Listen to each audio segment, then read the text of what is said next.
Bisnis itu ada level-levelnya. Di tahap awal, kalian fokusnya pada penjualan. Di tahap bisnis kalian mulai berkembang, kalian mulai mikirin tentang rencana dan strategi kecil. Di saat bisnis kalian sudah berbentuk perusahaan tapi masih UMKM, kalian mulai berfokus untuk manajemen dan proyek. Dan ketika perusahaan kalian mulai besar, baru kalian mulai memikirkan hukum dan pajak. Jadi artinya setiap level di sini menentukan bagaimana cara kalian menghadapi. Kalian gak bisa samakan aktivitas yang kalian jalankan seperti yang saya jalankan. Kecuali kalian berada di tahap yang sama seperti saya. Pada saat saya membagikan ilmu ke kalian tentang bisnis dari nol, itu bukan berarti saya mulai dari nol, tapi saya masih ingat-ingat dulu waktu saya mulai dari nol gimana ya. Akhirnya saya bagikan ilmunya ke kalian tentang waktu saya cara mulai dari nol. Level ini menentukan seberapa realistis kalian akan menjalankan suatu bisnis. Kalau kalian memikirkan aktivitas bisnis yang seharusnya belum dijalankan di level kalian, yang ada bisnis kalian nggak akan bisa berjalan. Contohnya kalian dari awal sudah memikirkan urusan hukum, mau bikin PT, mau urusan perizinan merek dagang, mau ngurus lisensi segala macam, sudah mikirin pajak, mau cari akuntan, padahal bisnisnya belum ada. Itu keliru fatal. Nggak ada uang yang kalian hasilkan, nggak ada uang masuk ke perusahaan kalian, perusahaannya juga apa, nggak ada, masih perseorangan, perseorangannya masih UMKM, sudah mikirin yang di level yang sudah harusnya perusahaan korporat. Tapi sebaliknya, kalau perusahaan korporat mikirin sesuatu yang sebenarnya harusnya dipikirin untuk yang masih pemula, itu nggak masalah, karena sifatnya kan level, berarti bertahap ya di sini. Jadi jalani sesuatu itu harus kalian pahami di mana posisi kalian saat ini. Catat sekarang di atas kertas, kalian sudah sampai di tahap mana. Kalau kalian belum memulai, berarti tahap pertama yang selalu saya sarankan adalah sales. Sales itu bukan kalian kerja ikut orang, terus kalian dibayar lalu dapat komisi untuk jualkan produknya, itu bukan. Sales itu aktivitas penjualan. Entah kalian jadi pengusaha, kalian jual produk kalian sendiri, ya kalian melakukan aktivitas sales. Jadi fokuslah pada sales dan marketing dulu ya pada saat kalian baru mulai bisnis. Katakanlah butuh waktu 3-6 bulan pertama, setelah itu kalian mulai memiliki ekosistem kecil. Kecil banget. Baru 6 bulan kan, berarti pengalaman masih belum banyak. Transaksi juga belum sebesar itu, penghasilan juga belum sebesar itu. Baru mulai kepikiran plannya seperti apa. Karena 6 bulan itu tahap ketika kalian sudah tes market, ngecek produk, divalidasi pasar, kalian sudah tahu barrier to entry-nya gimana, distribution channel-nya tahu semua, model bisnis yang kalian jalankan semakin detail, rencana dan strategi itu mulai kalian bangun. Nunggu 6 bulan dulu. Validasi pasar dulu. Kalian tahu dari mana produk kalian bakal laku. Saya di sini nggak bilang bisnis itu gampang loh. Saya di sini bagi ilmu bisnis karena saya tahu bisnis itu sulit. Kalau bisnis itu gampang, saya nggak akan bagikan ilmunya. Karena gampang, semua orang bisa tahu. Tapi karena sulit, saya di sini bagikan ilmunya ke kalian. Karena jangkauan yang harus kalian tempuh itu jauh. Setelah setahun, kalian mulai masuk ke dalam bangun perusahaan UMKM. Baru mulai mikirin yang namanya manajemen dan proyek. Manajemen tuh ngelola perusahaan. Berarti kalian mulai cari karyawan, kalian membangun sistem, kalian jadi direktur, kalian punya partner, kalian kerjasama B2B market. Nah itu mulai manajemen. Mulai dari manajemen operasional, manajemen aset, keuangan, investasi, karyawan, termasuk manajemen resikonya juga. Itu mulai dibangun di tahap ketiga. Jadi kalau kalian dari awal sudah mikirin manajemen, lah itu kebalik itu. Nggak ada transaksi, sudah mikirin ini korporat. Nah, salah kan ya itu. Akhirnya apa outputnya? Oh aduh, bisnis itu sulit.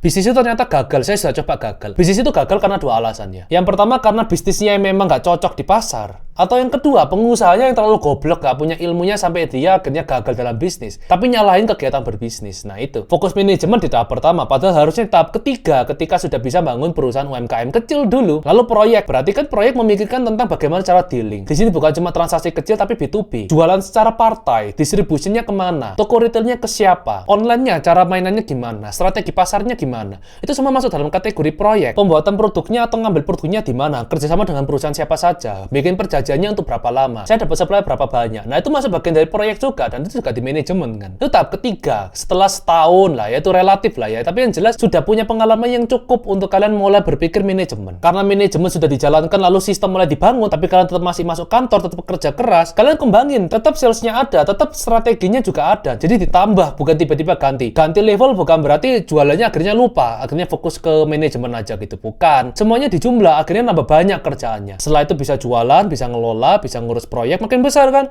Jadi perusahaan korporat. Ketika sudah jadi perusahaan korporat, kaya kan berarti akhirnya kena pungutan pajak PPN, terus PPh-nya juga tinggi. Kerjasama dengan banyak pihak, ada korespondensi, perlu perizinan khusus, baru mulai mikirin hukum dan pajak. Ketika kalian miskin atau perusahaan kalian nggak jalan, ngurusin hukum tuh nggak ada gunanya. Pajak pun juga nggak ada. Mau dikenain pajak apa? Untuk PPN aja, kalian harus minimal omset 4,8 miliar per tahun. Lalu untuk masalah hukum, nggak ada yang menggugat kalian kalau kalian miskin. Orang miskin nggak digugat. Dalam hal urusan perdata yang tujuannya untuk mengambil uang orang-orang lain, target marketnya adalah perusahaan besar. Jadi kalau kalian belum punya nama, urusan hukum dan pajak nggak ada gunanya. Misalnya ada influencer atau ada orang lain yang mengatakan, oh dirikan dulu badan usaha itu syarat awal membangun bisnis. Itu gobloknya minta ampun. Nggak ada bangun bisnis di awal bikin PT. Saya setahun bangun bisnis nggak ada PT. Nggak ada pajak, nggak ada urusan manajemen, nggak ada. Yang ada di otak saya adalah sales marketing. Sales marketing. Orang yang mengasih tahu kalian harus bangun PT di hari pertama bangun bisnis, antara dia gobloknya minta ampun, atau dia jualan sesuatu, jualan jasa urusan hukum. Ya iya, dia melakukan marketing. Kalian yang beli, kalian ketipu. Karena apa? Nggak butuh kalian badan usaha. Permainan level bisnis ini benar-benar ada. Ketika kalian di awal, kalian nggak butuh banyak orang yang untuk ngelindungin kalian. Ketika kalian sudah mulai besar, kalian sudah kaya, pengacara dan akuntan itu adalah sahabat terbaik kalian. Bank dan dirjen pajak itu adalah lawan. Kapan kalian akan menghadapi itu? Ya ketika kalian sudah di perusahaan korporat. Kalian pasti akan lungo, kaget gitu, mikirin, apa hubungannya gitu, saya nggak pernah. Iya, kalau kalian nggak punya perusahaan dan nggak korporat, nggak akan kepikiran itu. Yang kalian pikirkan perut kalian, hari ini makan apa, besok beli apa, token listrik bunyi. Ketika saya bisa mengatakan apa saja yang akan dihadapi oleh perusahaan korporat, itu bukan karena saya baca buku, bukan karena ilmu yang saya lihat di buku. Saya nggak nemu apa-apa di buku. Di buku saya malah dikasih tahu, bangun perusahaan itu pertama kali harus mendirikan badan usaha, lalu harus kerja keras, juga harus bisa ngelola keuangan. Umum dan banyak yang teledor dalam pemberitahuan. Kenyataannya di lapangan saya nggak mengalami seperti itu. Jadi waktu saya jalani di lapangan, langsung saya cut off itu semua. Setelah harta kalian 1 miliar, 2 miliar ke atas itu baru boleh bangun PT. Kontrak nggak ada gunanya kontrak. Kalian miskin, kalian bikin kontrak, setelah itu kalian menggugat orang akibat karena orang itu nggak memenuhi apa yang jadi kewajiban, terus kalian mau ngeluarin waktu kalian untuk itu. Kalian mau gugat, butuh waktu berbulan-bulan, ngeluarin biaya, padahal bisnis kalian belum besar, resources kalian belum tinggi, kalian akhirnya masuk ke dalam lubang yang salah. Saya masih SMP, SMA awal, saya belajar bisnis, saya nggak tahu manajemen itu apa.